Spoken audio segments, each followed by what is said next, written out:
Anong pakiramdam ng nakaratay at may nakakadiring sakit, Sir Edwin? At kaya nga pala ako nagpunta dito, ay may isang napakahalagang sikreto kong sasabihin sa'yo. Sandali, lalapit ako dyan at ibubulong ko sa'yo. Ha? Ano? Hayop kang babae ka! Huwag mo akong pinaglololoko! Oh, nagulat ka ba? Bakit naman kita lolokohin? Sinira mo ang buhay ko, kaya amanos na tayo! Taon 1978, Negros. Halos kalad ka rin ni Maring ang kanyang panganay na anak na si Celia na pumapalahaw ng iyak habang papasok ang dalawa sa malamansyon na bahay na may-ari ng malawak na tubuhan na pinaglilingkuran noon ng kanyang asawa. Mugtong-mugto na ang mga mata ng dalaga dahil sa sobrang pag-iyak. Sa galit nito sa anak ay sinampal niya ang pisngi ni Celia at pinagbantaan. Kapag hindi ka sumunod sa gusto ko, at kapag may masama nangyari sa tatay mo, tatamaan ka talaga sa akin. Kaya umayos ka. Nay, huwag na po tayong tumuloy. Gagawin ko po ang lahat. Magtitinda ako ng kung ano-ano sa palengke, o kaya mamamasukan ako sa karinderya. Ayoko po talaga dito. Parang awa niyo na po, Nay. Tanga ka ba, ha? Kay Sir Edwin tayo may pagkakautang, kaya dito tayo magbabayad. Ayoko po. Marami na po akong nababalitaan na kapag nagtrabaho dito sa mansyon, may nangyayaring hindi maganda. Pwes, huwag kang maniwala sa mga chismis na yan. Kailangan ng tatay mo ang gamot, kaya sa ayaw at sa gusto mo, dito ka magtatrabaho. Naiintindihan mo? Muli pa sanang sasaktan ni Maring ang kanyang anak, ngunit hindi niya na nagawa dahil paparating na ang mayordoma na sumenyas sa mag-ina na sumunod sa kanya.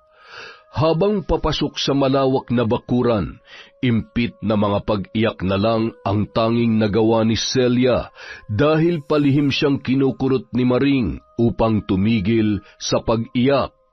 Nang buksan ng mayordoma ang pintuan ng mansyon, halos malula ang mga mata ni Maring at Celia dahil sa lawak at ganda ng loob nito na napapalamutian ng mga mamahaling muebles.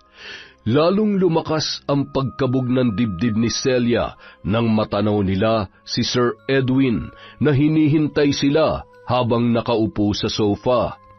Habang papalapit sina Maring at Celia sa kinaroroonan nito, ay kay Celia nakatuon ang mga mata ng lalaki, habang hinahagod ng tingin ang bata mula ulo hanggang paa. Hindi yun nakaligtas sa paningin ni Celia, kung kaya't yumuko na lamang siya upang hindi niya makita ang muka ng lalaki. Magandang umaga po, Sir Edwin. Nandito na po kami ng anak ko gaya ng napag-usapan natin. Magandang umaga rin sa inyo. Maupo kayo, Maring.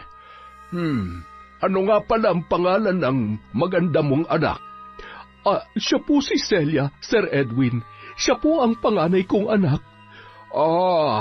Napakagandang pangalan. Kasing ganda ng batang ito. Mas okay sana kung titingin ka sa akin, iha. Hindi na bang kita kakagatin? Batiin mo si Sir Edwin. Umayos ka. Sir, pasensya na po. Masyado lang po kasing mahiyain ang batang ito. Binati ni Celia si Sir Edwin, ngunit pahapyaw lang niya itong sinulyapan at agad din siyang nagbaba ng tingin dahil sa takot na nararamdaman sa lalaki. Mababakas naman sa mukha ni Sir Edwin ang pagnanasa sa batang kaharap dahil sa kakaiba nitong pagtitig sa kabuuan ni Celia. Hindi na ako magpapaligoy-ligoy pa, Maring. Masyado nang malaki ang utang niyo sa akin sa pagpapagamot sa asawa mo. Kaya nga, para makabayad kayo ng paunti-unti, pagtatrabahuhan niyo ng anak mo. At bilang pakonsuelo, dahil sa naging tauhan ko naman sa tubuhan ng asawa mo, hindi ko naman uubusin ang sweldo ni Celia. Kalahati lang ang ibabawas ko para naman may magamit pa kayo para sa pambili ng gamot ng asawa mo at sa iba niyo pang pangangailangan. Naku, maraming salamat po, Sir Edwin. Malaking bagay po yun sa aming pamilya. Sabi ko na sa iyo, Celia, mabait talaga itong si Sir Edwin. Nanatiling walang kibo at nakayuko lamang si Celia. Magulo ang kanyang isip nung mga sandaling yun. At gusto ko ring ipaalam sa inyo na mula sa umaga hanggang sa tanghali, sa tubuhan magtatrabaho si Celia. Makapananghali naman, dito na siya sa mansyon magtatrabaho. Ang aking mayordoma na magtuturo sa kanya kung ano ang gagawin niya dito. Libre ang pagkain dito, Celia, at huwag ka mahihiya na magsabi sa akin o sa mayordoma kung may kailangan ka, ha? Nagkakaintindihan ba tayo? Ha, Celia? Opo, Sir Edwin. Matapos mag-usap, nagpaalam na si Maring at naiwan na ang kanyang anak. Lalong kinabahan si Celia nang bigla siyang akbayan ni Sir Edwin at pinisil-pisil nito ang kanyang balikat. Mabilis na tinanggal ni Celia ang kamay ng kanyang amo at dali-dali siyang lumayo ng bahagya sa lalaki. Oh, bakit parang takot na takot ka sa akin? Relax ka lang. Wala akong gagawin sa iyong masama. Pasensya na po kayo, sir. Nagulat lamang po ako. Natatawang tinawag ni Sir Edwin ang kanyang mayordoma at inutusan na ituro kay Celia ang kanyang magiging silid. Doon lang nahimasmasan at nabawasan ang labis na kaba na nararamdaman ni Celia nang makalayo na siya sa matandang lalaki. Kinabukasan, hindi pa pumuputok ang araw sa silangan ay maagang ginising ng mayordoma si Celia. Dinala siya nito sa kusina at pinakain ng almusal. Mabait ang mayordoma sa kanya, kaya naging kampante siya roon kahit papano. Pagkatapos kumain ay tinawag na nito ang kanilang driver at ipinahatid na si Celia sa tubuhan dahil may kalayuan din ang taniman mula sa mismong mansyon. Pagsapit nila dito ay hinanap ng driver ang katiwala doon at ipinakilala nito si Celia kay Jeffrey. Pagkatapos ay nagmamadali na itong bumalik sa mansyon. Ikaw pala ang bagong trabahante dito na anak ni Mang Kanor. Siguro naman ay alam mo na ang mga patakaran dito, ano? Doon ka pumwesto sa gitna ng taniman at hanapin mo doon si Berting. Magpaturo ka sa kanya ng mga gagawin mo. Sige po. Salamat po, sir. Madali namang nakagaanan ng loob ni Celia si Berting. Mabait ang binata at itinuro nito ang tamang pagtatanim ng tubo. Nalaman niya na sa murang edad ni Berting ay ulilang lubos na ito at tanging ang lola na lamang ang kasama sa bahay, kaya mas ginusto na lamang nito na tumigil sa pag-aaral at magtrabaho dahil matanda na ang kanyang lola. Maging si Celia ay naikwento na kay Berting ang kanyang pamilya, kaya mas lalong nagkaunawaan ang dalawa. Mag-aalas 12 na ng tanghali at halos tirik na ang araw nang dumating ang katiwalang si Jeffrey at sinabi nito kay Celia na dumating na ang kanyang sundo mula sa mansyon. Tuwang-tuwa si Celia dahil makakapagpahinga na siya mula sa matinding sikat ng araw. Hinanap ni Celia si Berting upang magpaalam sa lalaki. Habang papalapit sa kanya ang binata ay nakita nito na biglang nalungkot ang kanyang kaibigan. Dali-dali itong lumapit kay Celia at may ibinulong sa kanya. Gulat naman ang dalaga sa sinabi sa kanya ni Berting, kaya namayani na naman ang kaba sa kanyang dibdib. Kahit na anong mangyari, mag-iingat ka, Celia, ha? Natatakot ako, Berting. Anong gagawin ko? Hindi na nasagot pa ng binata ang tanong na yun dahil muli na namang tinawag ni Jeffrey ang kanyang kaibigan at minamadali na nitong makaalis si Celia. Isang malalim na buntong hininga na lang ang tanging nagawa ni Berting habang malungkot na nakatanaw sa kanyang bagong kaibigan. Samantala, habang nasa sasakyan ay naging pala isipan naman kay Celia ang mga sinabi ni Berting. Dahil ito rin ang mga kumakalat na usap-usapan sa kanilang baryo na may mga kabataan ang nakapagtrabaho na sa mansyon ni Sir Edwin na pinagsamantalahan ng kanilang amo. Habang iniisip ni Celia ang mga bagay na posibleng mangyari rin sa kanya, ay hindi nito mapigilan ang mapaluha. Wala siyang magawa dahil mahirap lamang sila at baon sa pagkakautang kay Sir Edwin. Kinabukasan, tuwang-tuwa si Berting nang muling makita ang kaibigan na si Celia. Celia, buti naman nakabalik ka pa dito. Oo naman, bakit? Anong ibig mong sabihin? Pilit ng ngiti lamang ang naitugon ni Berting. Hinila niya sa dulo ng taniman si Celia upang walang makarinig sa kanilang pag-uusapan. Kunwari ay patuloy lang sila sa pagtatanim habang ikinukwento ni Berting ang nangyari sa kanyang mga kasamahan. Humugot muna ito ng malalim na buntong hininga bago muling nagsalita. Nakapagtrabaho na kasi yung dalawang kaibigan ko dun sa mansyon. Sa umpisa, dito sila sa taniman nagtatabas ng mga tubo. Pero hindi nagtagal, pinadala na silang dalawa sa mansyon. Mga 2 linggo lang ang lumipas, hinahanap na sila ng kanilang mga magulang. Hindi na sila nakauwi sa mga bahay nila. Ang sabi daw sa kanila ni Sir Edwin, lumayas yung dalawa at hindi na nila nakita. Pero hindi yun ang totoo. Nakita ang bangkay ng mga kaibigan ko sa bundok at halos bugbog sarado ang katawan nila. Diyos ko po, kawawa naman. At ang pinakamasakit, nalaman namin sa otoridad na ginahasa daw yung dalawa. Naku, bakit hindi nila pinaimbestigahan si Sir Edwin? Nag-imbestiga naman sila. Kunwari nga lang, isa sa pinakamayaman dito sa atin si Sir Edwin. Ano ba laban natin sa kanya? Yun nga ang mga naririnig namin pero wala akong magawa kahit na natatakot ako dahil malaki ang utang namin kay Sir Edwin. Masama ang loob ko kay nanay kasi ayaw niya akong pakinggan Hindi lang ang mga kaibigan kong biktima ni Sir Edwin, marami pa sila. Sa tuwing pupunta dito si Sir Edwin, yung iba nagtatago dahil pag natipuhan sila nung matanda, nako, ipadadala agad sila sa mansyon. Anong gagawin ko, Berting? Natatakot ako. Lahat naman tayo natatakot, Celia. Kaya nga hanggat kaya mong ingatan ang sarili mo, gawin mo. Hanggat kaya mong lumaban, lumabang ka. Hanggang sa makauwi sa mansyon, hindi na nawala sa isip ni Celia ang mga napag-usapan nila ni Berting. Simula nang malaman niya na totoo ang mga nababalitaan nila tungkol kay Sir Edwin, naging tulala na si Celia at naging magugulatin na ang dalaga. Kumusta, Celia? Okay ka lang ba sa trabaho mo sa taniman o gusto mong dito ka na lamang sa mansyon? Po? Ano po yung tanong nyo, Sir Edwin? Bakit para kang nagulat sa tanong ko? Pasensya na po, sir. Marami lang po akong iniisip. Bakit? May nobyo ka na ba?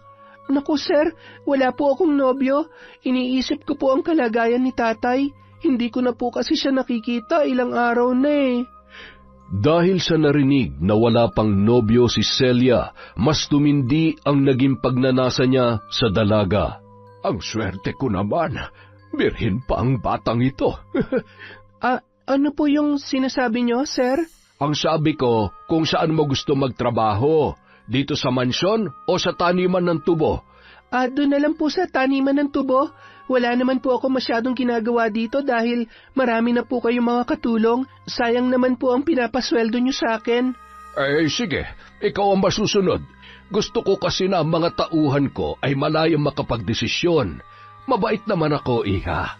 Basta masunurin ka lang. Salamat po, sir.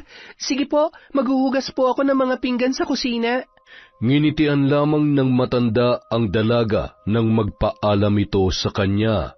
Ang hindi alam ni Celia ay isa itong paraan ng pagpapanggap ni Sir Edwin upang makuha ang loob ng mailap na dalaga.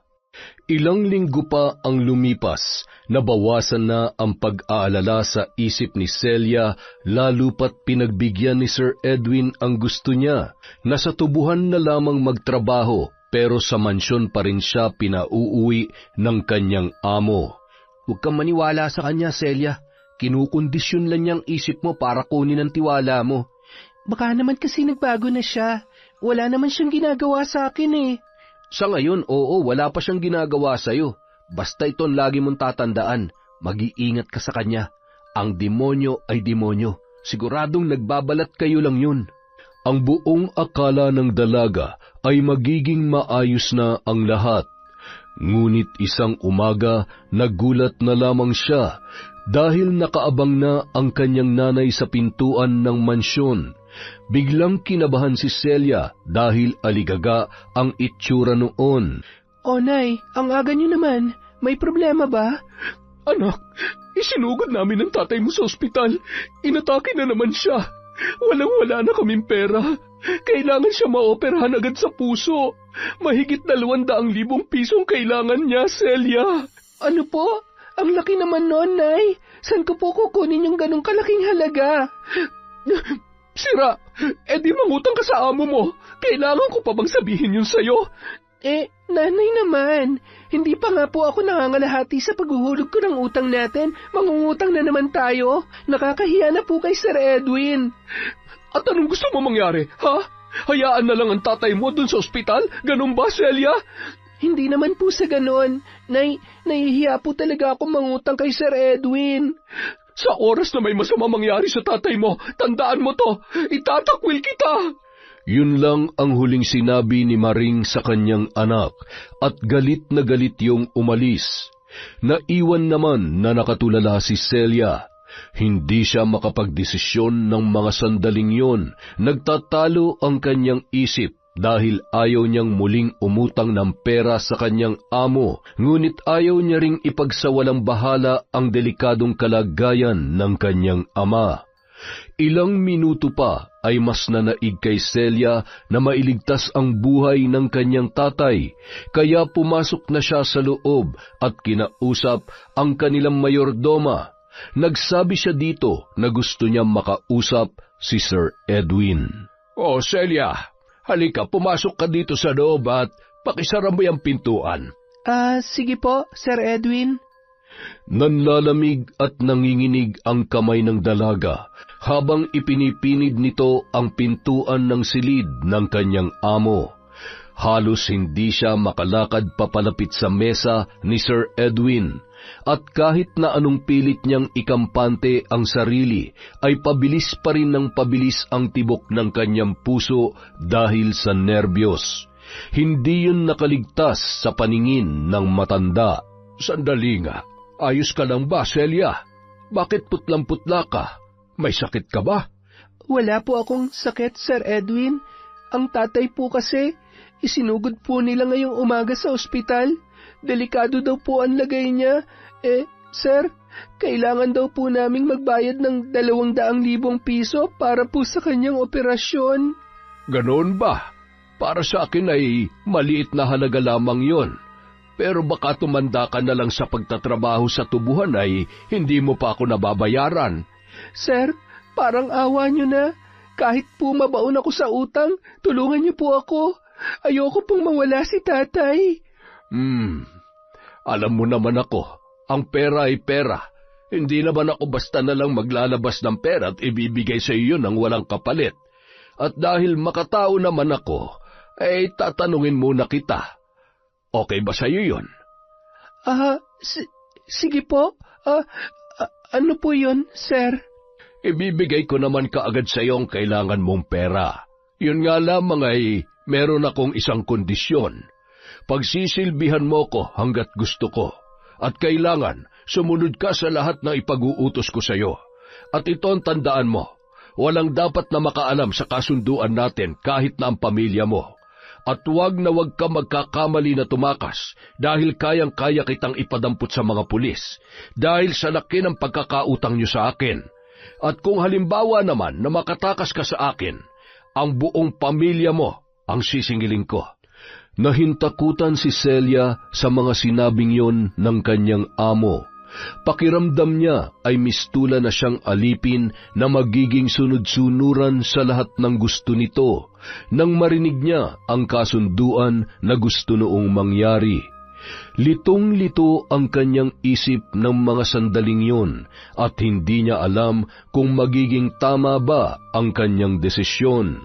Sir, pwede po bang pag-isipan ko muna yung mabuti? Akala ko ba'y kailangan mo na ngayon ng pera? Bawat segundo ay mahalaga, lalo pat nasa bingit na ng kamatayan ng tatay mo, tapos ngayon pag-iisipan mo pa. Sige, ikaw ang bahala. Ang sabi ko naman sa iyo ay makatao ko at ang gusto ko lang, tumbasan mo ang perang makukuha mo sa akin. Di nag-atubiling tumango si Celia at wala sa sariling tumayo sa kinauupuan at mabilis na nagpaalam kay Sir Edwin. Hindi niya kayang magdesisyon sa isang napakamaselang bagay dahil sa kanyang murang isipan ay takot ang namamayani sa kanya. Dali-dali siyang lumabas ng silid, ngunit habang papalayo ay nakikita naman niya sa kanyang isipan ang itsura ng kanyang ama na naghihirap sa ospital at tila umaalingaw-ngaw sa kanyang tainga ang tinig ng kanyang ina na isinusumpa siya sakaling may masamang mangyari sa kanyang tatay. Ilang sandali pa, isang mahihinang katok ang narinig ng matanda mula sa labas ng kanyang kwarto. Pasok! Bukas yan! Sir Edwin, sige po, nakapagdesisyon na po ako. Basta po, ipadala na ninyo ang kailangang pera sa ospital dahil kailangan na po yun sa operasyon ni tatay. Nagliwanag ang muka ng matanda at hindi mapalis ang ngiti nito nang bumalik sa kanya si Celia at sumang-ayon sa kanyang kagustuhan. Sige ba, kung gusto mo ay sabay na tayong pumunta ngayon sa ospital para makausap ko ang mga doktor at madalaw mo na rin ang tatay mo. Pero tandaan mo, ang usapan ay usapan. Walang sino man na makakaalam sa napagkasunduan natin. Maliwanag ba? Opo, Sir Edwin. Habang patungo sa ospital ang dalawa, nakaramdam si Celia ng pagsisisi sa kanyang naging desisyon. Nagtatalo pa rin ang kanyang puso at isipan kung tama ba ang kanyang ginawa. Pakiramdam niya ay kusa siyang lumangoy sa isang kumunoy na alam niya na kanyang ikapapahamak. Naku, Sir Edwin, maraming salamat po sa pagdalaw. Isang karangalan po na nag-abala pa kayo na pumunta dito. Ano ka ba naman, Maring? Naging tauhan ko rin naman si Canor sa loob na mahabang panahon. At awang-awa nga ako kay Celia nung makausap siya na kailangan nga raw na maoperahan ang asawa mo. Kaya huwag ka mag-alala. Nakahanda na ang lahat para sa kanyang operasyon. At isinama ko na rin si Celia para naman makumusta niya ang kanyang tatay. Sir Edwin, Nay, pupuntahan ko po muna si tatay sa loob. Gusto ko po siya makita bago po siya maoperahan. Habang papalapit sa nakaratay na ama, hindi napigilan ni Celia ang pag-agos ng kanyang luha na nag-uunahang pumatak sa kanyang pisngi. Ang dating matipunong pangangatawan ng kanyang ama ay butot balat na lamang. Hapis na ang mukha nito at nakapikit na ang mga mata. Dahan-dahang lumapit si Celia sa mukha ng ama at hinaplos niya ang pisngi nito. Hinagod ang buhok. Tay, si Celia po ito. Pagaling ka po, Tay, ha? Huwag na po kayo mag-alala. Gagawin ko po ang lahat upang gumaling kayo. Mahal na mahal kita, Tay. Tila narinig ng lalaki ang sinabi ng kanyang anak. Gumalaw ang mga labi nito at bahagyang ibinuka ang mga mata. Mas lalong napahagulhol si Celia nang makita niya na narinig siya ng kanyang ama. Buong higpit niya itong niyakap at mistula siyang isang bata na ayaw nang bumitaw sa kanyang tatay.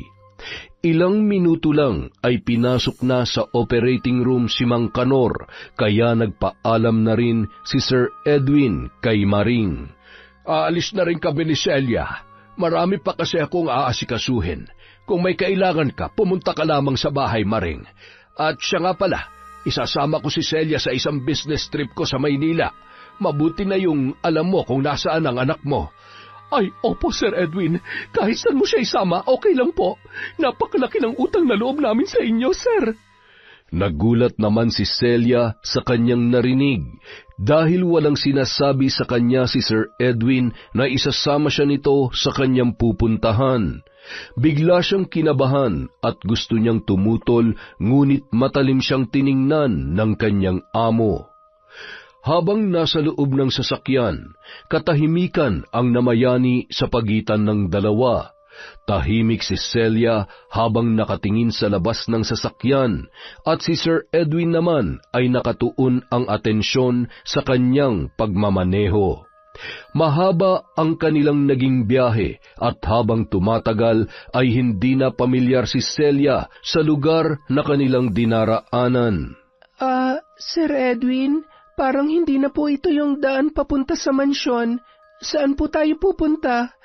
Ngayon na po ba tayo pupunta sa Maynila? Baka nakakalimutan mo ng kasunduan natin dalawa. Pag-aari na kita ngayon, at lahat ng sasabihin ko ay susundin mo. Maliwanag? Nagsawalang kibo na lamang ang dalaga. Takot na takot siya sa biglaang pagbabago ng pakikitungo sa kanya ng kanyang amo.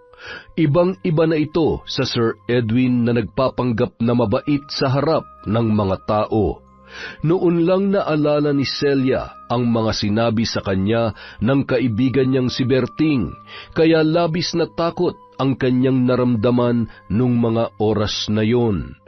Mas lalong tumindi ang pagkabog ng dibdib ng dalaga nang pumasok ang kanilang sasakyan sa isang masukal na lugar na may makipot na daan. Sa dulo ng kalsada may isang malaking bahay na napapalibutan ng matataas na pader. Isang pagbusina lamang ng matanda ay may nagbukas na kaagad na isang matangkad na lalaki na mabalasik ang anyo. At habang papasok ang kanilang sasakyan sa malawak na bakuran, marami pang ibang kalalakihan ang nakita ni Celia na pawang may hawak na baril. Sige na, bumaba ka na dyan at sumunod ka sa akin. Nangangatog ang mga tuhod na bumaba ang dalaga mula sa sasakyan. Pakiramdam niya, mahihimatay na siya sa sobrang takot na nararamdaman. Habang naglalakad, nakaramdam siya ng pagkailang dahil kitang-kita niya kung paano siya hagurin ng tingin ng mga kalalakihan na naroroon. Ang iba ay nagbubulungan at palihim na nagtatawanan habang siya ay tinitingnan. Pagpasok sa loob ng bahay, itinuro agad ni Sir Edwin kay Celia ang kanyang magiging silid. Yan ang magiging kwarto mo. May mga damit dyan at kumpleto mga gamit sa loob. Ang gusto ko ay magpahinga ka at pagbalik ko mamayang gabi, dapat nakaligo ka na. Teka sir, iiwan niyo po ako dito? Ayoko pong maiwan dito, sir. Hindi na sinagot pa ni Sir Edwin ang tanong ng kanyang tauhan. Sa halip ay ngumisi ito na parang nakakaloko at mabilis na lumabas ng silid. Narinig ni Celia na ikinandado siya ng kanyang amo mula sa labas. Dali-dali siyang tumakbo sa may pintuan at sinubukang buksan ang doorknob, ngunit nakakandado na yun. Nanlulumong napaupo na lamang sa gilid ng kama ang dalaga. Alam niyang ito na ang sinasabing usap-usapan tungkol sa mga ginagawang kahalayan ni Sir Edwin sa mga kabataan, at kasama na siya ngayon sa mga magiging biktima ng kanyang amo. Habang iginagala niya ang kanyang paningin sa paligid, ay doon niya napagtanto na hindi na siya makakatakas pa. Bukod sa mga salaming bintana ay napapalibutan pa yon ng matitibay na bakal at maraming nakabantay na mga tauhan ang matanda sa labas ng bahay. Diyos ko po, bakit ganito nangyayari sa akin?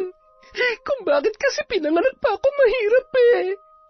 Tay, Nay, tulungan niyo ako. Tulungan niyo po ako. Samantala, Sir Jeffrey, hindi po ba papasok ngayon si Celia? Malamang hindi na.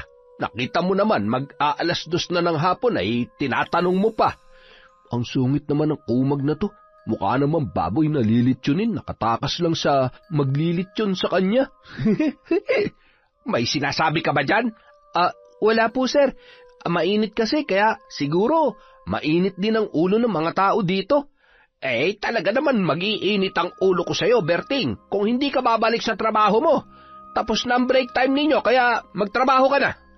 Kinagabihan, dahil sa maghapong pag-iyak, ay hindi na namalayan ni Celia na siya ay nakatulog pala. Nagising na lamang ang dalaga na may tumatapik sa kanyang balikat. Nagpakilala itong kasambahay at niyaya na siya nito na kumain sa kusina. Maraming pagkain ang nakahain at dahil sa sobrang gutom ay naparami ang kanyang kinain. Pagkatapos noon ay inihatid na siya ng kasambahay sa ikalawang palapag ng bahay, at nang buksan nito ang pintuan ng silid ay nagulat si Celia dahil naroon si Sir Edwin, wala yung pang-itaas na suot.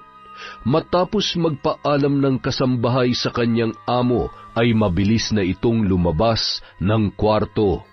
Nangangatog naman ang buong katawan na napaatras ang dalaga. O Celia, nabusog ka ba sa mga pagkaing pinaluto ko para sa'yo? Opo, Sir Edwin. Lumapit ka nga dito, parang nandidiri ka naman sa akin. Sige po, sir. Anak ng... Ano ba? Ang bagal-bagal mo naman maglakad. Nandyan na po, sir. Nang makalapit na si Celia sa matanda, ay bigla nitong hinablot sa braso ang dalaga, dahilan upang mapasubsob yun sa dibdib ni Sir Edwin. Parang hindi ka pa naliligo Di ba sabi ko sa'yo kanina bago ko umalis ay maligo ka? Paano ko gaganahan sa'yo amoy pawis ka? Nakatulog po kasi ako kanina, sir. Sige po, pupunta po muna ako sa ibaba at maliligo po ako. At bakit? Sinabi ko ba sa'yo na bumaba ka? Andyan ang banyo ko at diyan ka na maligo. Bilisan mo dahil kanina pa ako nabibitin sa'yo. Halos mataranta ang dalaga dahil sa nararamdaman niyang takot kay Sir Edwin na sa tingin niya nung mga oras na yun ay isang halimaw. Habang naliligo, hindi niya mapigilan ang mapahagulhol. Pakiramdam niya ay masasadlak na siya sa isang lalaking ganid sa laman. Ano pang tinatayo-tayo mo dyan? Lumapit ka na dito. Sir, pwede po bang ibang kabayaran na lang ang hingin niyo sa akin? Parang awa niyo na po, Sir Edwin. Aba, napakawalang hiya mo naman babae ka. Ang bilis ko magpautang sa iyo ng pera tapos dadramahan mo ako ng ganyan? Ang usapan ay usapan. Huwag mo akong susubukan. Dahil sa galit ni Sir Edwin, bigla yung tumayo at pinuntahan si Celia sa may pintuan ng banyo. Hinatak niya ito sa braso at kinaladkad papunta sa kama. Hindi pa yun nakontento. Sinalya niya pa si Celia sa kama kaya napasubsob yun. Habang nakasubsob ang muka ng dalaga ay biglang hinablot ni Sir Edwin ang tuwalyang nakatapis sa kanyang katawan at tumambad sa harap niya ang hubad na katawan nito na lalong nagpainit sa pakiramdam ng matanda. Sa wakas ay maaangkin na kita, Celia. Habang hinahaplos ni Sir Edwin ang maseselang bahagi ng katawan ng dalaga, ay sunod-sunod naman ang pagpatak ng kanyang mga luha. Nandidiri siya sa ginagawa sa kanya ng matandang lalaki at maging ang kanyang sarili ay pinandidirihan niya na rin. Teka nga muna, hindi ako nasisiyahan sa ginagawa natin. Walang excitement. Nagulat si Celia nang bigla na lang siyang sabunutan ni Sir Edwin at habang ginagawa yon, sinasakal naman siya ng isa nitong kamay. Halos mapugto ang kanyang hininga dahil sa lakas ng pagkakasakal sa kanya. Sir Edwin! Hindi ako makahinga! Talaga? Yan ang gusto ko. Ang sarap mong pakinggan. Nang makita ni Sir Edwin na nanghihina na si Celia, ay itinulak niya ang dalaga, dahilan upang mapasigaw yun, dala ng sobrang sakit nang tumama ang kanyang katawan sa sementadong sahig. Ramdam na ramdam niya ang sakit dahil wala siya ni isang saplot sa katawan. Aray! Ang sakit! Tama na po, sir! Maawa po kayo sa akin! Ano? Masakit ba? Parang hindi pa ako nasisiyan eh. Biglang nilapitan ni Sir Edwin si Celia at muli na naman niya itong sinabunutan. Nanlaban ang dalaga, ngunit mas malakas sa kanya ang kamay ng matanda. Pinagsasampal pa siya nito at tuwang-tuwa nang makitang pumutok ang kanyang labi at umagos ang dugo. Para yung baliw na tuwang-tuwa sa kanyang nakikita. Dugo? May dugo ang labi mo! Sir, parang awa niyo na po. Tama na! Tama na! Tila bingi ang matanda sa pakiusap ni Celia. Hinatak niya patayo ang dalaga at malakas na sinikmuraan, dahilan upang tuluyan na yung mawalan ng malay. Binuhat siya ng matanda sa kama at inumpisahan niya na itong gahasain. Hindi lang isa o 2 beses, magdamag siyang nagpakasasa sa murang katawan ni Celia. Nagsawa lang ito nang makaramdam na ng sukdulang kasiyahan, dala ng kanyang pagiging sadista. Samantala, kinabukasan na nagising ang dalaga. Halos hindi ito makagalaw dahil sa sobrang sakit ng kanyang buong katawan. Iginala niya ang kanyang paningin at laking pagtataka niya dahil naroon siya sa kanyang silid. Matamang pinagmasdan nito ang kanyang mga pasa sa katawan at doon lang niya naramdaman ang hapdi ng kanyang labi. Napaiyak na siya ng tuluyan. Pakiramdam niya ng mga sandaling yun ay napakadumi niyang babae. Nararamdaman niya na aping-api siya dahil sa kanyang kahirapan. Maghapon siyang hindi lumabas ng silid kahit na niyayaya siya ng kasambahay na kumain. Ang nasa isip niya lamang nung mga oras na yon ay ang mawala na sa mundo.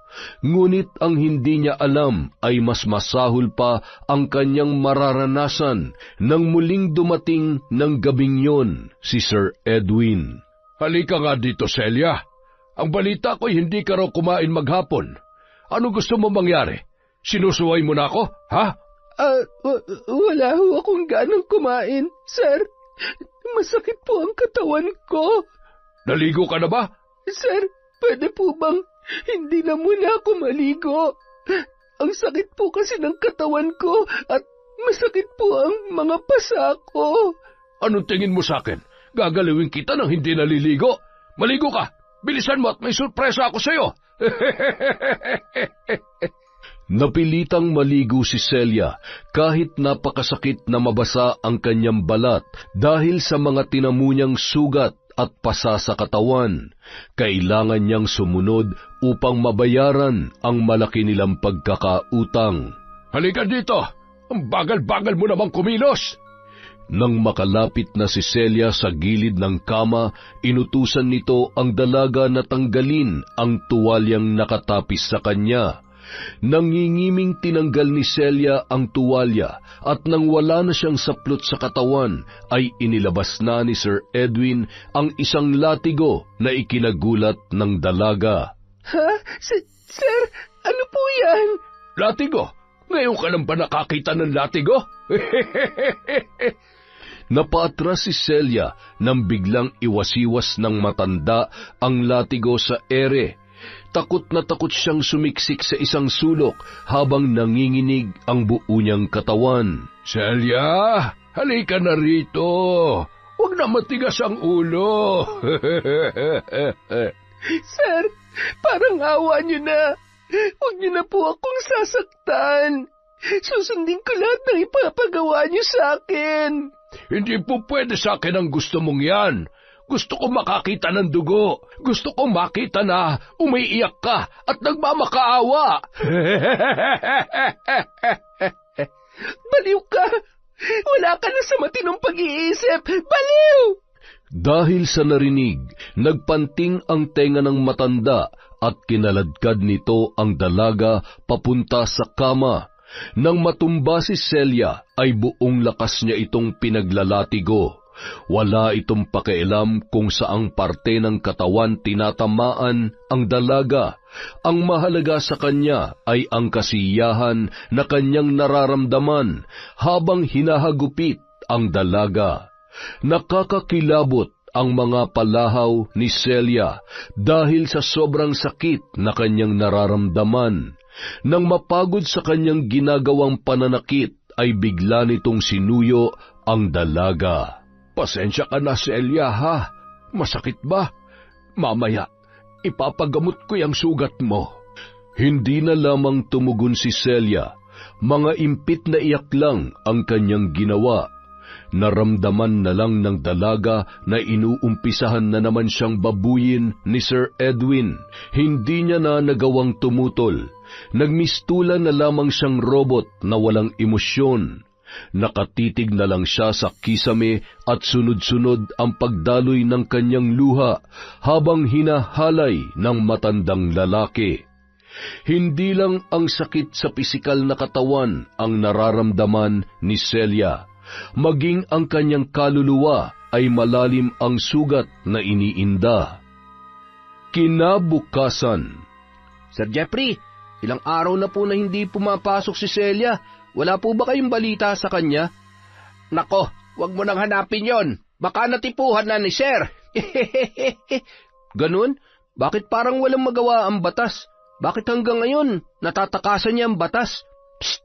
Magdahan-dahan ka nga sa pananalita mong bata ka. Mamaya niyan ay may makarinig sa'yo. Parehas pa tayo malilintikan yan eh. Hanggang kailan ba siya mag-ahari-harian dito? Makapangyarihan ng pera. Tinatanong pa ba yun? At isa pa, maganda si Celia. Hindi talaga yung palalampasin ni Sir. Kung wala nga lang akong asawa, niligawan ko na yun eh. Wala, manglabot nga po kayo sa sinasabi nyo, Sir Jeffrey. Parang anak nyo na si Celia eh. Nako, tama na nga. Bumalik ka na doon sa trabaho mo. Ang kulit mo. Sir, total malapit ka naman kay Sir Edwin dahil ikaw ang katiwala niya dito sa tubuhan. Pwede po bang makibalita po kayo tungkol sa kaibigan ko kapag nakapunta po kayo sa mansyon? Para kasing kinakabahan ako eh. Nasa mabuting kamay na yun ni Sir Edwin. Samantala. Magandang tanghali, Maring. Kumusta na kayo dito? Naku, Sir, napadalaw kayo. Umupo po kayo. Eto, bumubuti na po ang lagay ni Kanor pagkatapos ng operasyon. Ay, mabuti naman kung ganon. Siya nga pala, marami akong dalang groceries para sa inyo. Naisip ko kasi na baka wala na kayong pera kaya nagdala na ako. Ay, maraming salamat po sa grasya, Sir. Ang bait-bait niyo po talaga. Kumusta naman po si Celia? Maayos ba siya nagtatrabaho sa inyo? Hindi po ba siya pasaway? Ay, wala namang problema sa anak nyo, Maring. Maaasahan siya at napakamasunurin na bata. Kung hahanapin niyo siya sa tubuhan at sa mansyon, wala siya doon. Gaya nga ng sabi ko, nasa Maynila siya dahil sa kanya ko ipinagkatiwala ang iba ko pang negosyo. Tagabantay lang naman siya ng isa sa mga groceries ko doon dahil wala akong tiwala dun sa mga tauhan na nadoon eh. Naku, Sir, maraming salamat naman kung ganon. Hindi na po siya mahihirapan na magtrabaho sa gitna ng init sa tubuhan. Marami po talagang salamat, Sir Edwin. Walang anuman, Maring. Basta kung may kailangan kayo, ipagbilin mo lang sa mayordoma ko, ha? Paano? Aalis na muna ako, may meeting pa akong pupuntahan. Sige po, Sir. Mag-iingat po kayo. Maraming salamat po sa napakaraming groceries na dala ninyo, Sir. At maraming salamat sa pagdalaw nyo dito sa ospital. Napakadali talagang paikutin ng mga patay gutom.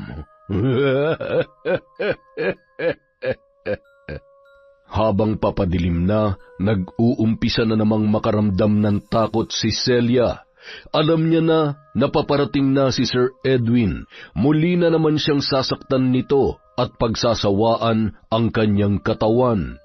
Impyerno ang tingin niya sa 4 na sulok ng silid ng kanyang amo. At ilang minuto nga lamang ang lumipas ay nakarinig na siya ng mga katok sa kanyang pintuan. Pinaaakyat na siya ng kasambahay sa silid ni Sir Edwin. At gaya ng dati, suntok, sipa, tadyak at sampal ang nararanasan ni Celia gabi-gabi sa loob ng 1 buwan.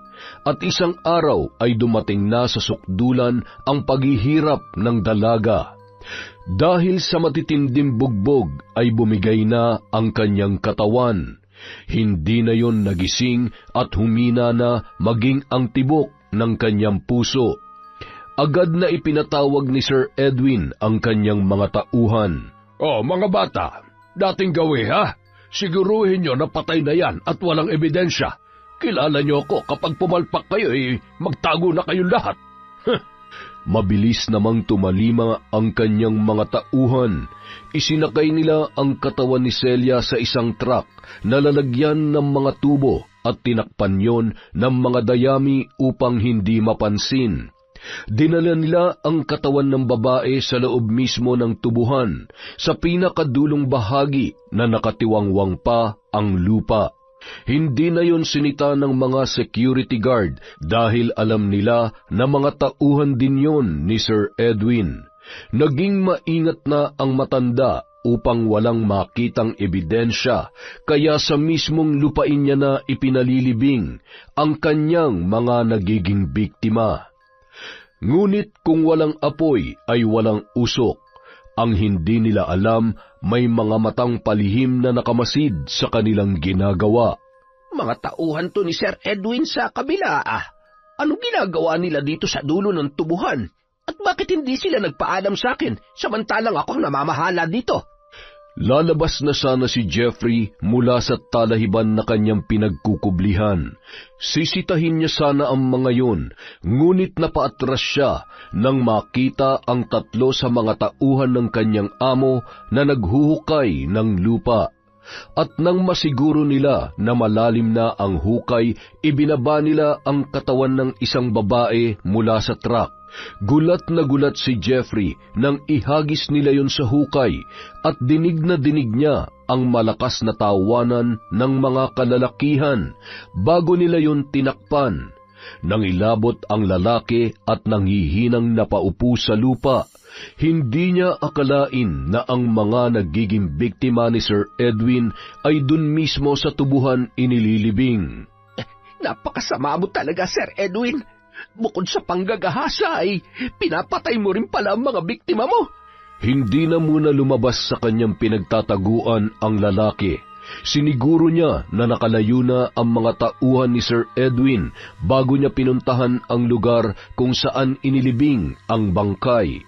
Dali-dali niyang hinukay ang libingan at umaasa siya na buhay pa ang taong inilibing doon. Laking gulat niya nang makilala ang babae na si Celia. Agad niyang pinulsuhan ang dalaga at pinakinggan ang tibok ng puso nito. Tuwang-tuwa siya nang masiguro na may pulso pa at mahinang tibok ang puso ng dalaga. Agad niyang binuhat si Celia at dinala yon sa kamalig na imbakan nila ng mga pataba. Grabe ang mga pasa at bugbog mo sa katawan. Ay, gumising ka, Celia. Huwag kang bibigay. Eto, uminom ka ng tubig. Nakatatlong lagok ng tubig ang dalaga at unti-unti na itong nagkamalay. Ngunit wala yung tugon sa mga tanong sa kanya ni Mang Jeffrey. Nagsasalita ito ng kung ano-ano habang umiiyak at napansin ng lalaki na nanginginig yon dahil inaapoy na ng lagnat. Hindi malaman ni Jeffrey ang gagawin dahil ni isang gamot ay wala siyang maibigay. Kinumutan niya na muna si Celia at nagmamadaling umalis. Psst! Berting! Hoy! Halika nga dito! Bilisan mo! Po? Bakit po, sir? Sumunod ka sa akin sa kamalig. Madali ka! Sumimple ka lang at huwag kang magpapahalata na pupunta ka doon. Bakit po ba, sir? Ano meron sa kamalig? Huwag ka na maraming tanong, basta sumunod ka na lang. Pagdating sa kamalig, gulat na gulat si Berting nang makita ang kaibigan. Halos maiyak siya dahil sa mga sugat at pasa ni Celia. Celia? Celia, si Berting to. Ano ba nangyari sa'yo? Huwag mo na munang kausapin niya kaibigan mo. Kahit ako ay hindi ko pa alam ang nangyari sa kanya. Kailangan niya madala sa ospital dahil delikado ang lagay niya. Palihim na isinakay ni Jeffrey si Celia sa kanyang sasakyan. Tinakpan niya ng lona at kung ano-anong mga dahon ang dalaga upang hindi ito makita ng mga security guard sa gate. Si Berting naman ay inutusan niya na magkita na lamang sila sa pinakamalapit na ospital upang walang makahalata na sila ay magkasama. Habang ginagamot si Celia, ay ikinuwento naman ni Jeffrey kay Berting kung saan niya nakita ang dalaga. Napakawalang hiya talaga ng Sir Edwin na yan. Wala siyang kaluluwa. Demonyo talaga. Hindi dapat magtagal dito sa ospital si Celia. Mahirap na. Baka may makakita sa kanya at makarating pa kay Sir Edwin na buhay pa siya. Pwede bang pagkalabas niya dito ay sa inyo na muna siya tumuloy? Opo, sir. Para maalagaan po namin siya ni Lola. Magaling po yung manggamot gamit ang mga dahon. Wala kang pagsasabihan kahit sino, ha? Delikado ang buhay ni Celia. Pati tayo ay masasabit yan. Hanggat maaari, huwag mo na munang palabasin ng bahay ang kaibigan mo. 2 araw din ang inilagi ni Celia sa ospital. Hindi ito makapaniwala na nailigtas pa ang kanyang buhay at magkikita pa sila ng kaibigang si Berting. Grabe ang kahayupang ginawa sa akin ni Sir Edwin.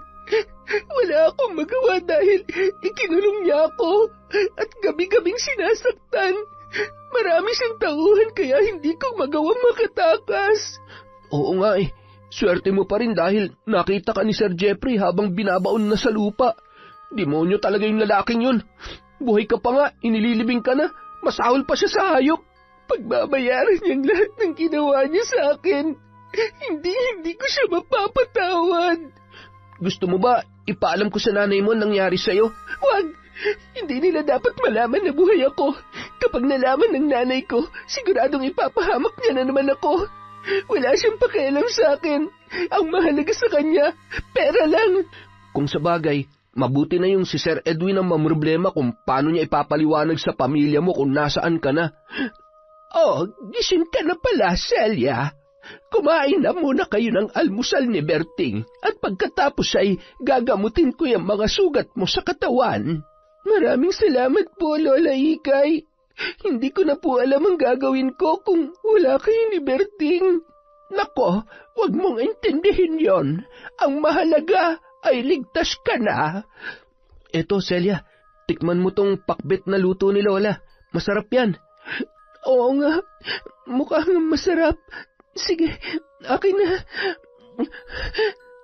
Hindi pa na isusubo ni Celia ang pakbit ay bigla na lang yung nakaramdam na parang masusuka. Dali-dali siyang tumakbo sa lababo at hindi na mapigilan ang kanyang pagsuka. Ay nako, siguro ay nalamigan ka kaya ka sinikmura. Oh, eto, uminom ka muna ng salabat nang guminhawa ang iyong pakiramdam. Salamat po, Lola. Naku, mas dapat kang kumain ng almusal. Naunahan ka na ng lamig. Eto, pinagsandok na kita. Ayoko nang amoy ng pakbet. Nasusuka ako kapag naaamoy ko yan. Pasensya na po, Lola. Berting. Ay, ganoon ba? O eto, kumain ka na lang ng nilagang saba. Mainam yan. Ubusin mo yung salabat para lumabas yung lamig sa sikmura mo. Ano na nga palang plano mo kay Sir Edwin? Dapat managot siya sa lahat ng mga kahayupang ginawa niya sa'yo. Hindi ko pa alam. Mahirap lumaban kung wala kang pera. Masyado siyang maimpluwensya. Baka pati ang pamilya ko ay madamay. Yun ang banta niya sa akin. Hindi na kailangan ng pera, Celia. Gusto mo bang makaganti sa kanya nang walang kahirap-hirap? Po? Pwede po ba yun? Hindi po natin basta-basta matitinag si Sir Edwin, Lola Ikay. Walang sinasanto ang barang ko, Celia.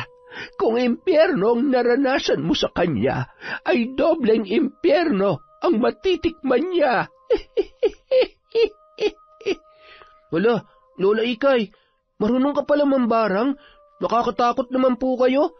Matagal na akong tumigil, Apo, pero nagagalit ako kapag may nalaman akong inaapi ng walang kalaban-laban.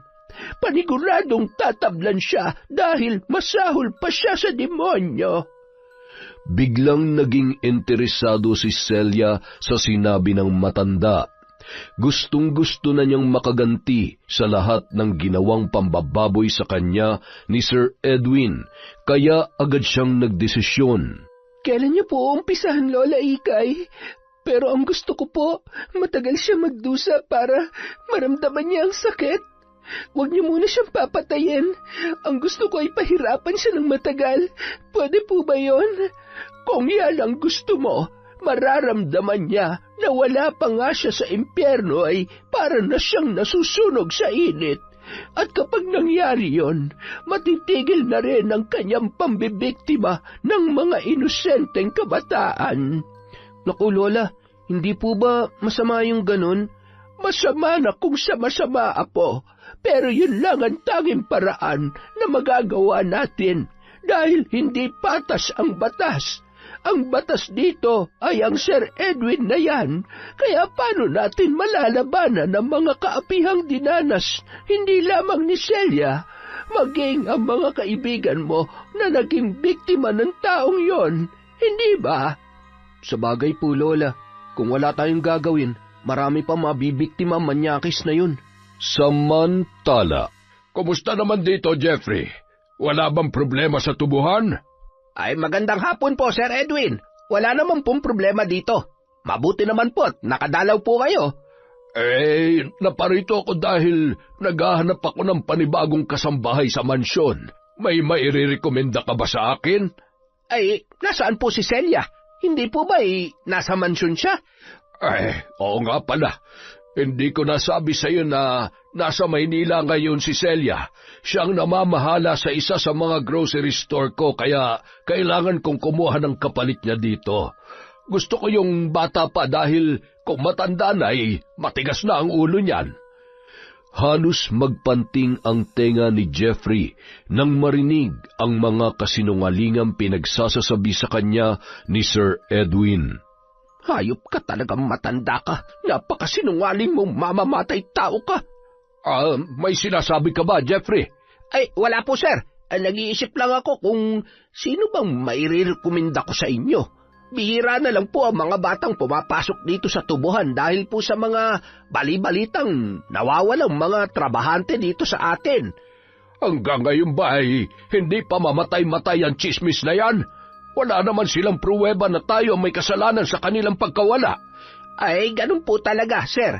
Kalat na po kasi ang balita sa buong baryo simula nung matagpuan ang bangkay ng dalawa nating trabahante sa bundok. Ay, natatakot na po sila. Hayaan mo sila. Kung ayaw nila dito, sa ibang baryo ko maghahanap ng mga gustong magtrabaho dito sa tubuhan ko. Palibase mga ignorante kaya naniniwala ka agad sa mga chismis. Hindi naman maiwasang matawa ni Jeffrey dahil galit na umalis ang matanda. Nang makaalis na si Sir Edwin, biglang lumitaw si Berting mula sa kanyang likuran.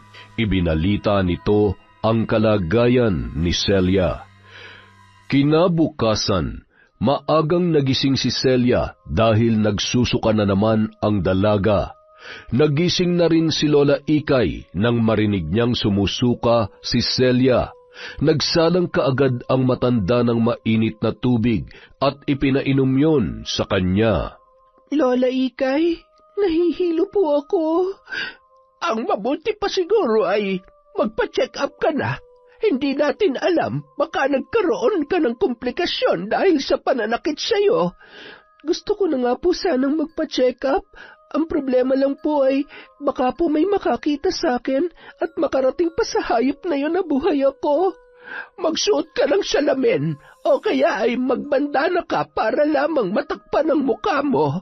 Wala naman sigurong makakakita agad sa'yo. Ako na lamang ang sasama sa ospital dahil may pasok pa si Berting. Sige po, Lola Ikay.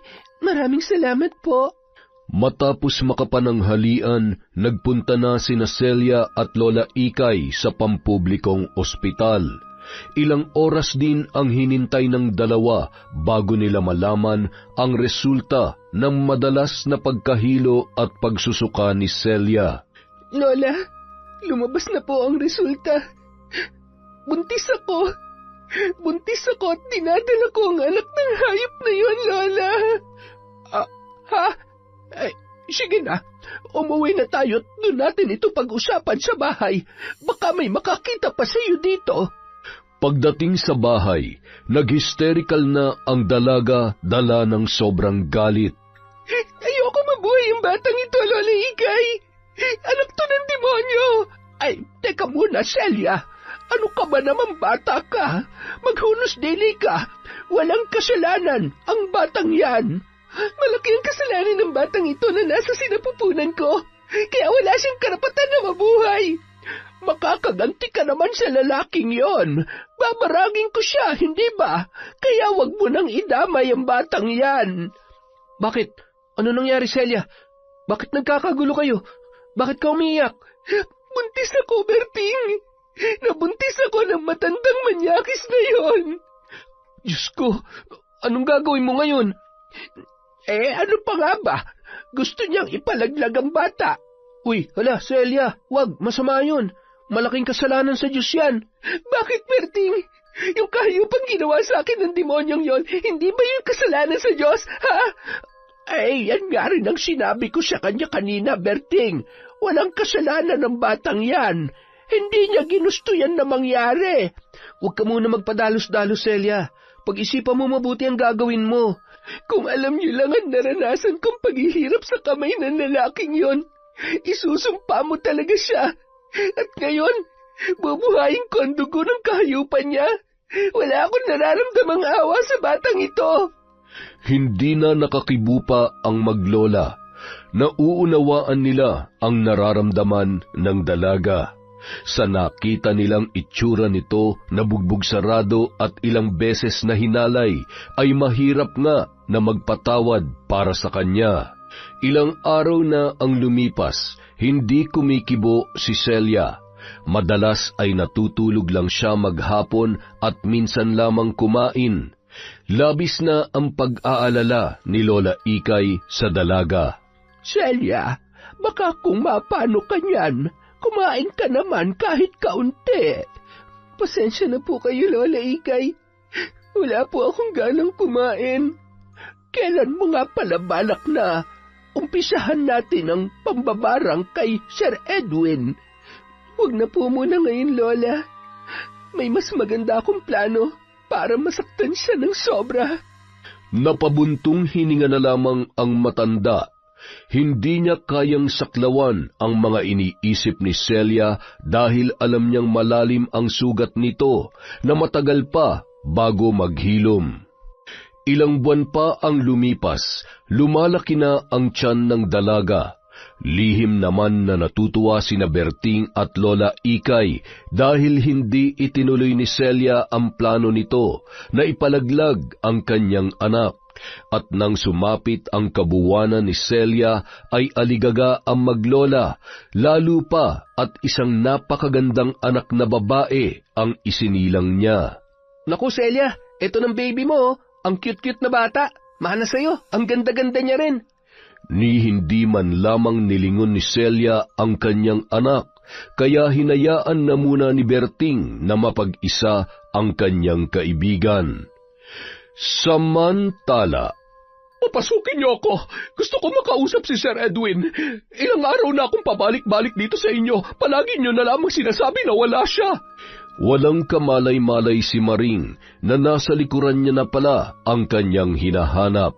Oh, Maring, bakit nag-eskandalo ka dito sa bahay ko? Bakit ayaw mo maniwala sa mga katulong ko na wala ako dito? Sir Edwin, andyan ka pala. Pasensya na po. Akala ko kasi ay nariyan ka lang sa loob ng bahay. Ay, nako Maring, marami akong ginagawa sa buhay ko. Hindi gaya mo, nakahilata ka lamang sa bahay mo at naghihintay ng grasya mula sa anak mo. Magtrabaho ka rin ang hindi ka parating umaasa sa kanila. Nagpanting ang tenga ni Maring dahil sa kanyang narinig. Galit na galit nitong hinarap si Sir Edwin. Aba, Sir Edwin, iniinsulto mo ba ako? Oh, bakit ka nagagalit? Totoo naman naghihintay ka lang na abutan ng pera ng mga anak mo ah. Nandito ako dahil halos mag-iisang taon na hindi ko pa rin nakikita si Celia. At wala ka na rin nakukuhang pera? Bakit, Sir Edwin? Anong ginawa mo sa anak ko, ha? Kung talagang nagtatrabaho pa siya sa'yo, bakit hindi niya na kami pinadadalhan ng pera? Alam niya namang may sakit ang tatay niya. Simple lang, ayaw na magpadala sa inyo ni Celia dahil natauhan na siya. Oo nga naman, ang laki-laki ng utang niyo sa akin. Tapos lahat ay pinaako niyo na sa kanya. Nako, napagod na ang anak mo, Maring, kaya ayaw niya na magbigay ng pera sa inyo. Aba, ang galing din naman ng babaeng yun ah. Pwes, pakisabi sa kanya na isinusumpa ko siya at wala na siyang pamilyang babalikan. Galit na umalis si Maring na hindi na nagpaalam pa kay Sir Edwin. Sige, Maring, makakarating kay Celia. Makakarating sa anak mo na kasalukuyan ang kinakain ng mga uod. Ang mga bobot ignorante nga naman. Napakadaling kausap. Ilang buwan matapos manganak at makapagpahinga ay kinausap ni Celia sina Berting at Lola Ikay. Lola Ikay, Berting, magpapaalam na sana kami ng anak ko. Maraming salamat sa lahat ng tulong niyo sa amin. Magtatrabaho ko at aayusin ko na ang buhay ko. At teka lang, Celia, biglaan naman yata ang desisyon mo. At sigurado ka na dadalhin mo ang anak mo? Hindi naman sa wala akong tiwala sa'yo. Hindi ba galit na galit ka sa anak mo? Baka masaktan lang yung bata. Okay lang sa amin na iwan mo siya dito habang nagtatrabaho ka. Ano ka ba naman, Berting? Isasama ko ba yung anak ko kung sasaktan ko siya? Gusto kong magbagong buhay na kasama siya. Mabuti naman kung nakapag-isip-isip ka na. O siya, kung aalis kayo ay sino ba naman kami para pigilan ka? Mag-iingat kayo mag-ina. Pero Lola, babalik po ako dito. Hintayin niyo ako para ituloy natin ang paghihiganti ko kay Sir Edwin. Magiging masaya ang buhay niya sa gagawin natin. Natanggap bilang isang serbidora sa isang restaurant si Celia. Kumuha siya na mag-aalaga sa kanyang anak habang siya ay nagtatrabaho. Matuling lumipas ang mga araw at hindi na mamalayan ni Celia na 15 taon na ang lumipas. Dalagitan na ang kanyang anak at lumaki ito na mabait at masunuring bata. Ito na ang tamang panahon, Sir Edwin. Anak, Joanne, halika dito. May sasabihin si Nanay. Bakit po, Nay? Ang aga po ninyo nakauwi, ah. Ano kasi, anak? Nagpagamot ako. Mayroong malubhang sakit si Nanay. May pakiusap sana ako sa'yo. Sige po, Nay. Ano po yon? Pwede bang tulungan mo ang nanay na magtrabaho? Kailangan ko kasing magpahinga muna. Kaya ikaw na muna sana magtrabaho. Opo, Nay. Titigil na po muna ako sa pag-aaral para makapagpahinga kayo at ako na muna magtatrabaho. Tamang-tama po, naghahanap ng tagahugas ng pinggan sa karinderya ng kaklase ko. Kayang-kaya ko po na maghugas ng mga pinggan. Naku naman, ang bait-bait naman ng anak ko. Pero may papasukan ka na. Huwag na dun sa karinderya dahil maliit lang ang kikitain mo doon. Ipapasok ka ng kaibigan ko dun sa isang mayamang tao. Gusto mo ba yon, anak? Kahit po saan, Nay, ang importante, gumaling po kayo. Wari may kumirot sa bahagi ng puso ni Celia ang huling salita na binitiwan ng kanyang anak. Bigla niyang naalala ang kanyang pagsasakripisyo noon. Gumaling lang ang kanyang tatay, ngunit ang naging kapalit ay ang pagkasira ng kanyang buhay. Gaya ng plano ng babae, nagbayad siya ng kakilala na magpapanggap na tiyahin ng kanyang anak at ipapasok nito si Joanne bilang kasambahay. Nabalitaan ni Celia na laging naghahanap ng kasambahay si Sir Edwin at hindi nga siya nagkamali dahil sa ganda ng kanyang anak ay mabilis itong tinanggap ng matandang lalaki. Sige, Sir Edwin. Tanggapin mo ang karma na dapat lamang sa'yo. Matanda ka na nga, hayok ka pa rin sa laman. Pinalipas ni Celia ang isang buwan bago muling kinumusta sa kanyang kakilala ang lagay ni Joan sa mansyon. At ayon sa kanyang binayarang kaibigan, wala umano sa mansyon ang kanyang anak. Dinala ito ni Sir Edwin sa Maynila upang doon magtrabaho sa isa pa niyang negosyo. Palihim na natuwa si Celia sa natanggap niyang balita. Alam na niya ang nangyari sa kanyang anak sa kamay ng sarili nitong ama. Sige, Edwin. Pagpasasaan mong halayin ang sarili mong anak, gaya ng ginawa mo sa akin na hayop ka. Kinabukasan. Tao po, Berting, Lola Ikay, si Celia po ito. Ah, Celia, ikaw na ba yan? Hindi kita nakilala. Lalo kang gumanda. Naku naman si Lola Ikay, binola na naman ako. Kayo din ho, Lola, parang hindi kayo tumanda. Gaya pa rin kayo ng dati. Si Berting po, nasaan na siya? Wala na siya dito. Sa Laguna na siya nagtatrabaho. Simula kasi nung dinala mo si Joan ay nalungkot na siya. At hindi ko na rin siya pinagtrabaho sa tubuhan at baka kung ano pang mangyari sa kanya doon. Sunod-sunod na kasi ang nababalitaan namin na marami nang nawawalang trabahante sa tuwing pinalilipat ni Sir Edwin sa kanyang mansyon. Pati ang ibang lalaking kabataan ay kung ano na nangyayari. Ay, kumusta na nga pala ang anak mo? Bakit hindi mo isinama dito? Okay naman po si Joan, Lola. Hindi po siya nakasama kasi may pasok siya sa eskwela.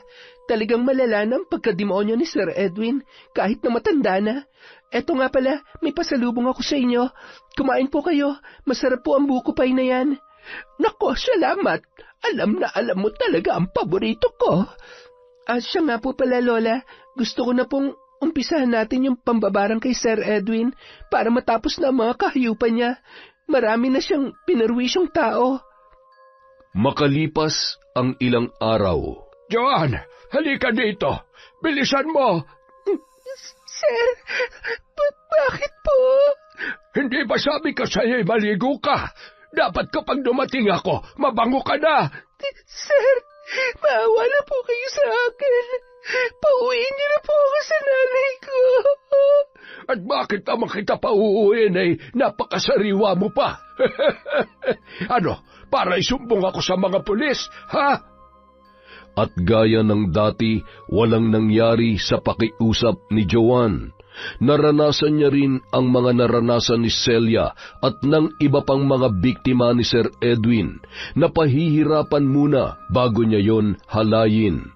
Nang magsawa na ay lupaypay na ang murang katawan ni Joan na walang nagawa kundi ang umiyak habang naghihilik sa tabi niya ang matandang hayok sa laman. Habang nakaupo sa isang sulok at umiiyak, nagulat si Joan nang biglang nagising si Sir Edwin na sumisigaw.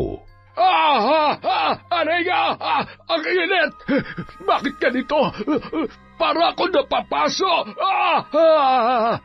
Kitang-kita ni Joan kung paano mataranta ang matanda habang papunta sa banyo.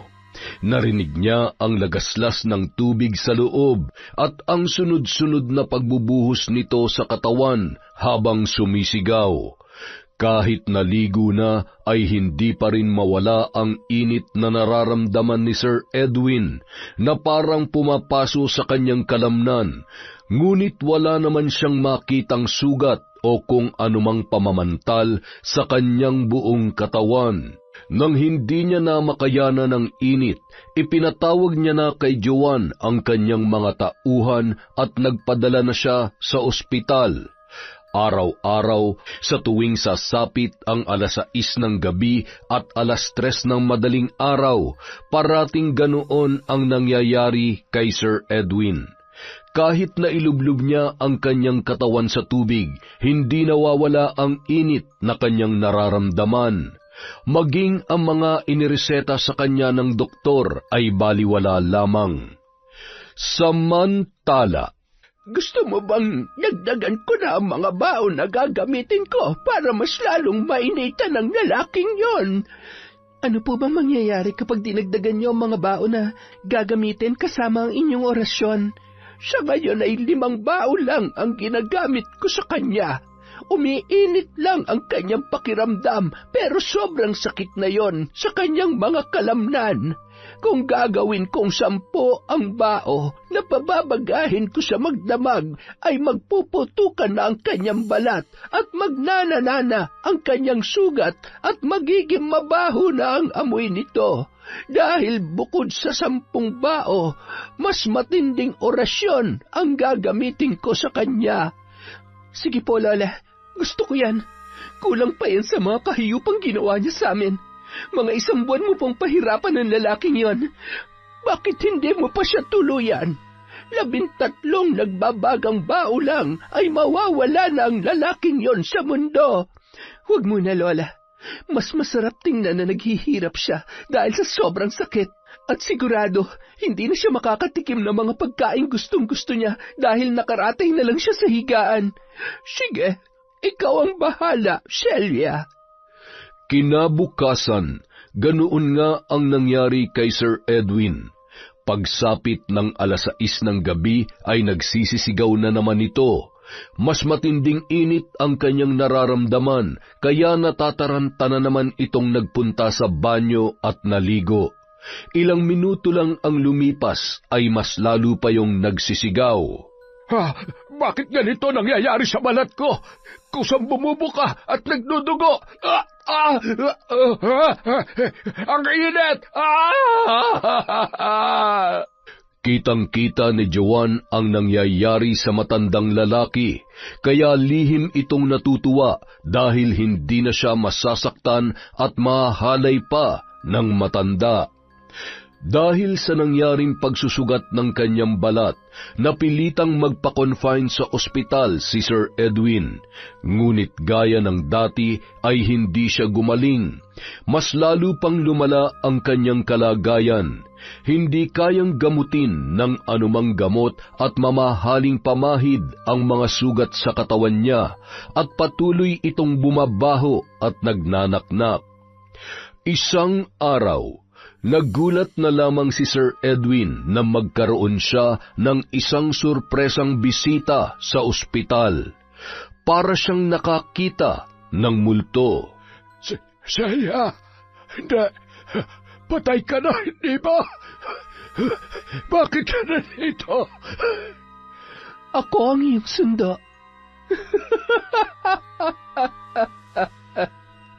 Takot namang nagtakip ng kanyang mata si Sir Edwin. Ang buong akala niya ay malapit na siyang mamatay at meron na ngang sumusundo sa kanya. Tuwang-tuwa naman si Celia sa naging reaksyon ng matanda na ang buong akala ay totoong minumulto siya ni Celia. Halika na, Edwin. Isasama na kita sa impyerno. Lumayo ka sa akin! Guardia! Guardia! Nasaan na kayo? Anong pakiramdam ng nakaratay at may nakakadiring sakit, Sir Edwin? At kaya nga pala ako nagpunta dito ay may napakahalagang sikreto akong sasabihin sa'yo. Sandali, lalapit ako dyan at ibubulong ko sa'yo. Ha? Ano? Hayop kang babae ka! Huwag mo akong pinagloloko! Nagulat ka? Bakit naman kita lolokohin? Sinira mo ang buhay ko, amanos na tayo. Sinira ko rin ang buhay ng anak mo. Sinungaling ka! Gusto mo lamang akong makonsensya, kaya mo ito ginagawa. Marunong ka palang makonsensya. Yung mga pambababoy mo sa lahat ng mga babaeng pinagsamantalahan mo, nakonsensya ka ba? Sa oras na makalabas ako dito, ikaw ang una kong papatayin. Yun ay kung mabubuhay ka pa. Gusto ko lang malaman kung anong pakiramdam na binaboy mo ang sarili mong anak na si Joanne.